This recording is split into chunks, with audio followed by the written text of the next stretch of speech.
左指的右指的东指的右指的 Rami， 哈。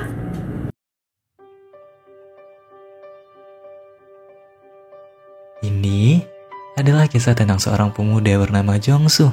Meski telah menyelesaikan kuliah, Jongsu hanya bisa mendapatkan kerja serabutan. Keterpurukan hidupnya makin menyiksa, dikala sang ayah dipidana karena kekerasan, juga dengan sosok seorang ibu yang telah pergi dari rumah. Di dalam perjuangannya untuk terus hidup, Jongsu dipertemukan kembali dengan sahabat masa kecilnya. Pertemuan itu semakin mendekatkan mereka, hingga Haimi meminta Jongsu untuk membantunya merawat kucing lucunya selama ia melakukan ekspedisi ke Afrika. Pertemuan tak diduga dikala hidup sedang mengujinya, membuat Jongsu perlahan menumbuhkan rasa pada Haimi. Dan ia selalu menanti kepulangan Haimi, juga merindukan sosok Haimi yang ceria dan bebas. Waktu berlalu, Jongsu sibuk dengan pekerjaannya yang tak menentu. Ia juga mulai mendapatkan telepon tak dikenal yang selalu menerornya. Tak lupa, Jongsu menambah rutinitas baru di mana ia mengurus kucing Haimi bernama Boira. Hidup Jongsu makin terpuruk di saat ia dipusingkan dengan persidangan sang ayah. Tiba-tiba ia mendapat telepon dari Haimi yang mengatakan bahwa ia telah kembali ke Korea. Kabar itu membuat Jongsu gembira dan ia langsung menjemputnya. Akan tetapi Haimi tidak sendiri, di mana ia ditemani oleh seorang pria bernama Ben yang Haimi temui di Afrika. Suatu hari, Jongsu bersama Haimi dan Ben menghabiskan malam dengan bercerita hingga larut. Berbeda dari Jongsu, Ben adalah sosok yang sempurna, di mana ia hidup di komplek konglomerat, memiliki banyak uang, juga koleksi mobil yang hanya bisa Jongsu khayalkan. Jongsu lalu menanyakan perihal pekerjaan Ben, namun Ben hanya menjawab dengan siratan yang tidak Jongsu mengerti. 간단히 말하면 그냥 노는 거예요. Di saat akan pulang, Jongsu yang sangat senang untuk bisa mengantar Haimi dengan mobil pick-up-nya, dikejutkan oleh ajakan Ben pada Haimi untuk pulang bersama. Bermodal mobil sport juga derajat hidup yang berbeda, Jongsu hanya bisa melihat Haimi pergi bersama pria lain.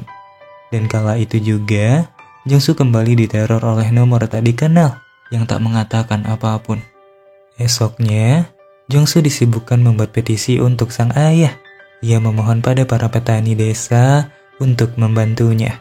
Jongsu kemudian kembali bertemu dengan Haimi dan Ben, dan ia diundang oleh Ben ke apartemennya untuk mencoba pasta buatannya.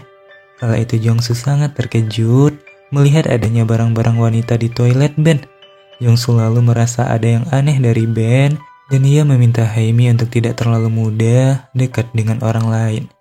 Mereka lalu melanjutkan malam ke sebuah bar, ditemani oleh teman-teman kaya Ben yang bergabung. Seusai perbincangan hingga mabuk, mereka menutup malam dengan tarian Haimi. Juga Jongsu yang aneh melihat Ben yang terlihat tidak tertarik dengan Haimi, juga terlihat seperti mengawasinya. Suatu hari, Haimi mengunjungi rumah Jongsu bersama Ben, dan Haimi bercerita bahwa di masa kecil ia pernah jatuh di suatu sumur dan Jongsu lah yang menyelamatkannya. Meski Haimi yakin Jongsu tidak akan mengingat itu. Bersamaan dengan senja dan rokok ganja yang dibawa Ben, mereka menghabiskan waktu dengan bercerita. Haimi lalu berdansa melepas senja sembari membuka bajunya sebagai bukti kebebasannya. Kala itu, Ben mengatakan pada Jongsu bahwa ia memiliki hobi membakar rumah kaca. Melihat rumah itu hangus dilahap oleh api adalah suatu kebahagiaan untuknya. Jongsu yang mendengar ungkapan penuh siratan itu mulai memikirkan apa yang dimaksud Ben. Mereka akhirnya berpisah setelah senja menghilang dijemput kelam.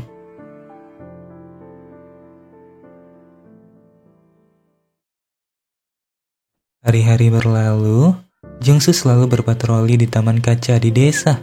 Ia takut dengan perkataan Ben perihal membakar rumah kaca, namun Jongsu tak menemukan hal aneh apapun.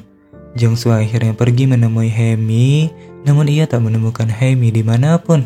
Jongsu yang mulai risih akhirnya mengawasi Ben, juga mengajaknya bertemu. Jongsu lalu menanyakan tentang rumah kaca yang akan dibakar Ben, apakah rumah itu berada di dekat desanya. Namun Ben kembali menjawab dengan kiasan yang membuat Jongsu semakin kesal. Bersamaan dengan wanita cantik yang menjemput Ben, Jongsu akhirnya bertanya tentang hal terakhir pada Ben, tentang keberadaan Haemi saat ini. Ben menjawab bahwa Haemi telah hilang bagaikan asap. Ben juga mengatakan bahwa Jongsu adalah sosok yang istimewa bagi Haemi, dan Haemi sungguh sangat menyayanginya.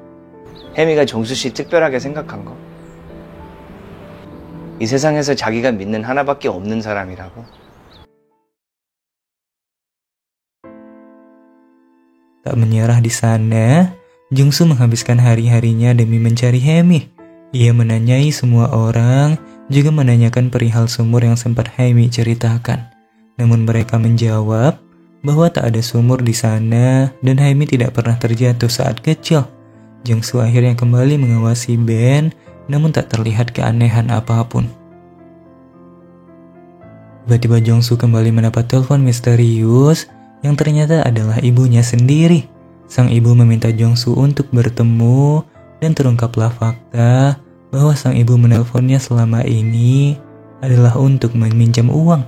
Sang ibu diam di telepon selama ini tersebab malu untuk meminta pada anaknya. Suatu ketika, Jongsu diajak Ben untuk datang ke apartemennya setelah Jongsu ketahuan mengawasi.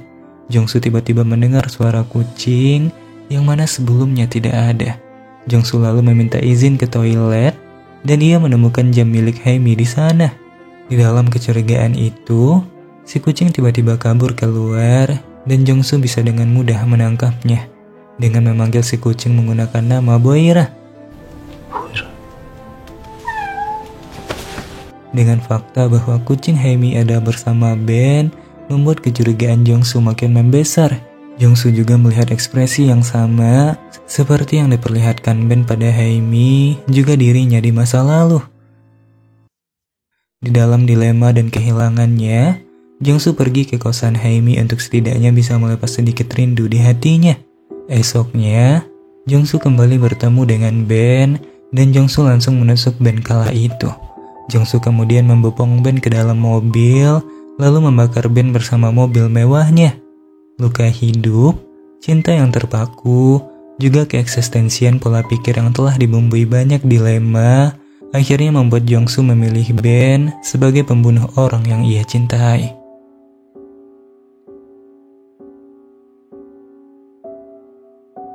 Film ini diangkat dengan penuh ambigu dan ketidakjelasan suatu konflik sehingga membuat penonton berpikir tentang akhir dan alur ceritanya. Di dalam sudut pandang Jongsu, Haemi telah meninggal tersebab dibunuh oleh Ben yang memiliki tanda-tanda psikopat, seperti menyimpan barang-barang orang yang ia bunuh. Di dalam sudut pandang lain, Haemi bisa saja bunuh diri, tersebab sebelumnya ia bercerita tentang kebohongan sumur, seakan-akan ia akan segera terjatuh dan hilang dalam gelapnya sumur. Film ini mengajak kita berteori tentang spekulasi dan alur cerita lain yang membuat film ini menjadi makin menarik. Namun apapun akhir ceritanya, film ini mengajarkan bahwa dunia adalah bentuk dari misteri itu sendiri, di mana setiap orang punya perspektif masing-masing, juga sudut pandang yang berbeda-beda dalam menyikapi, memutuskan, juga menidaki suatu hal dalam hidup.